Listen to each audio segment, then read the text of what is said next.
جراح الأمة الثكلى تنادي فهبوا يا بني قومي أسودا أعيدوا للدنا أمجاد عصر وفل بالحديد لنا القيودا أقيموا بالحمى حصنا Bismillahirrahmanirrahim. Apa kabar Qafizin semuanya? Semoga kita selalu dalam lindungan Allah Subhanahu wa taala. Qafizin semuanya, saya kalau berbicara tentang masalah gravitasi, kita akan berbicara bahwa banyak hal tentang gravitasi itu adalah hoax. Bisa dikatakan sebagai bullshit, omong kosong yang tidak berdasar sama sekali. Saya tidak akan mengatakan gravitasi itu omong kosong karena sesuatu yang tidak ada, bukan. Saya tidak mendukung teori tentang flat earth juga tidak. Bukan itu yang kita bahas. Tetapi gravitasi yang kita katakan sebagai bullshit adalah penemunya. Selama ini kita dikatakan, kita diajari di sekolah-sekolah bahwa yang menemukan teori gravitasi katanya adalah Isaac Newton pada abad ke-17. Dan itu ditemukan secara tidak sengaja ketika Newton melihat sebuah apel jatuh secara tiba-tiba. Kemudian dia menyadari ada sesuatu yang menarik apel itu untuk jatuh ke bawah. Dan kemudian dia merumuskan teori gravitasi. Itu sesuatu yang sangat lucu dan konyol. Emangnya ilmu segampang itu dapatnya? Emangnya ilmu abal-abal kan gitu? Kalau ilmu bisa segampang itu mendapatkannya, semua orang pasti akan pintar. Nah itu aja. Jadi tidak semudah itu. Nah kalau kita berbicara sejarah tentang gravitasi, siapa sebetulnya pencetus atau orang yang pertama kali membahas tentang gravitasi? Jawabannya adalah Al-Khazini. Al-Khazini itu adalah seorang ilmuwan muslim yang hidup pada abad ke-12 Masehi dari dinasti Seljuk, Turki. Al-Khazini adalah orang yang pertama kali membahas tentang gravitasi, termasuk tentang jarak gravitasi, kemudian energi potensial dari gravitasi itu sendiri, kemudian massa, benda, dan lain sebagainya. Itu sudah dibahas dalam kitabnya yang ditulis oleh Al-Khazini yang berjudul Mizanul Hikmah. Mizanul Hikmah itu sudah ditulis tahun 1200-an atau abad ke-12. Itu sudah ada kitab itu membahas tentang teori gravitasi. Sedangkan Isaac Newton itu lahir abad 17. Sangat jauh sekali. Ada jarak 500 tahun, 5 abad di situ. Maka kalau kita merunut, berarti sebetulnya teori gravitasi yang dipakai oleh Isaac Newton ya tidak lain bersumber dari apa yang ditulis oleh Al-Khazini.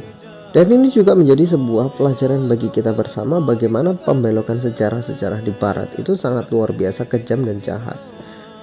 Bagaimana mereka itu berusaha untuk menyingkirkan peran-peran ilmuwan-ilmuwan muslim di masa lalu dalam masalah sains, masalah ilmu pengetahuan, masalah teknologi dan sebagainya. Dianggapnya sekarang bahwa penemu-penemu itu semuanya adalah orang-orang barat, orang-orang kafir, bahkan orang-orang ateis. Kenyataannya secara kalau kita telusuri sejarahnya, justru ilmu-ilmu itu dikembangkan oleh umat Islam, pendiri-pendirinya umat Islam, penggagas-penggagasnya umat Islam. Teori-teori itu dipelajari oleh umat Islam, diteliti oleh umat Islam. Mereka bahkan sudah ratusan tahun lalu menulis buku-buku yang sangat hebat, luar biasa. Dan setelah mereka ini wafat, ratusan tahun kemudian baru muncullah ilmuwan-ilmuwan barat yang mengklaim temuan-temuan umat Islam sebagai milik mereka. Dan mereka menggunakan kata yang disebut sebagai hak paten untuk mematenkan penemuan itu yang sebetulnya sudah ditulis oleh kaum muslimin ratusan tahun yang lalu, cuman mereka nggak punya hak paten. Pada masa itu nggak punya hak paten. Kemudian ditulis ulang oleh orang-orang barat, dan oleh orang-orang barat dipatenkan. Kemudian dari hak paten itu mereka mendapatkan keuntungan yang sangat besar. Mereka mendapatkan ya royalti yang sangat besar, kan begitu. Itu tujuan mereka. Jadi mereka merampok ilmu umat Islam, kemudian mereka mengklaim itu penemuan mereka, dan mereka mencari keuntungan sebesar-besarnya dari apa yang sudah ditemukan oleh umat Islam. Sedangkan umat Islamnya sendiri nggak pernah melakukan hal yang seperti itu, karena ilmu itu adalah konsumsi publik. Ilmu itu adalah sesuatu yang harus dibagikan kepada manusia. Karena bagi umat Islam dosa hukumnya menyembunyikan ilmu, kayak gitu. Sedangkan bagi orang barat, ilmu adalah bagian dari keuntungan dunia, dan ilmu itu adalah bagian dari fulus, dari uang yang bisa memperkaya diri mereka sendiri dan anak keturunan mereka. Semakin banyak ilmu yang mereka kembangkan, semakin banyak hak paten yang bisa mereka klaim, semakin kaya mereka untuk hidup di dunia ini. Nah, itulah tujuannya, perbedaan ilmu kaum muslimin dengan ilmu barat. Makanya kalau kita sekarang berbicara, ada orang-orang yang mengatakan bahwa semua penemuan-penemuan itu adalah dilakukan oleh orang-orang kafir. Katakan saja bullshit. Mereka itu hanya orang-orang yang tidak paham dengan sejarah. Mereka adalah orang-orang yang tidak ngerti dengan sejarah, dan bahkan mereka itu adalah orang-orang yang tidak tahu malu. Kenapa? Karena peletak dasar dari teknologi-teknologi modern adalah umat Islam. Ayo kita berbicara apa? Berbicara tentang pesawat. Bawa pesawat dunia, katanya Wright bersaudara. Sudah kita sampaikan, bukan. Bapak pesawat dunia pertama itu bukan Wright bersaudara, tapi Abbas bin Firnas. Itu adalah orang Islam. Mau mengatakan apa lagi? Internet, Facebook, Twitter, YouTube, semuanya adalah murni ciptaan orang kafir? No.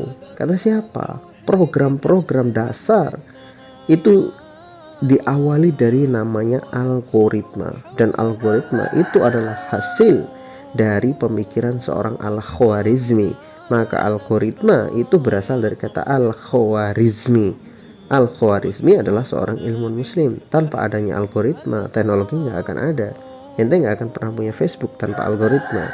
Jadi kalau dikatakan itu murni buatan orang kafir, murni bodohnya orang yang mengatakan seperti itu. Apalagi berbicara tentang apa? Semuanya mekanik. Siapa orang yang mempelopori mekanik? Sudah kita bahas.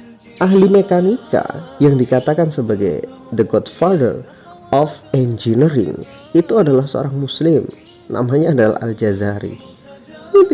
Jadi kalau kita berbicara tentang mekanik, ya itu semua adalah ilmu kuno yang sudah dikembangkan oleh umat Islam, sudah ditulis buku-bukunya, kemudian diklaim oleh orang-orang barat, kemudian dibuat hak paten oleh orang-orang barat. Salah satu fungsi hak paten itu kan membatasi, ya kan? Membatasi supaya banyak orang tidak membuat yang seperti itu. Kalau semua orang membuat seperti itu, maka keuntungannya itu nggak ada, karena semua orang bisa membuatnya.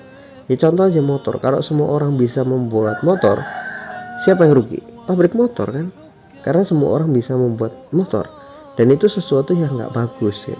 Semua orang bisa bikin motor, semua orang bisa jual motor, ya kan? Itu sesuatu yang nggak bagus gitu menurut mereka, orang-orang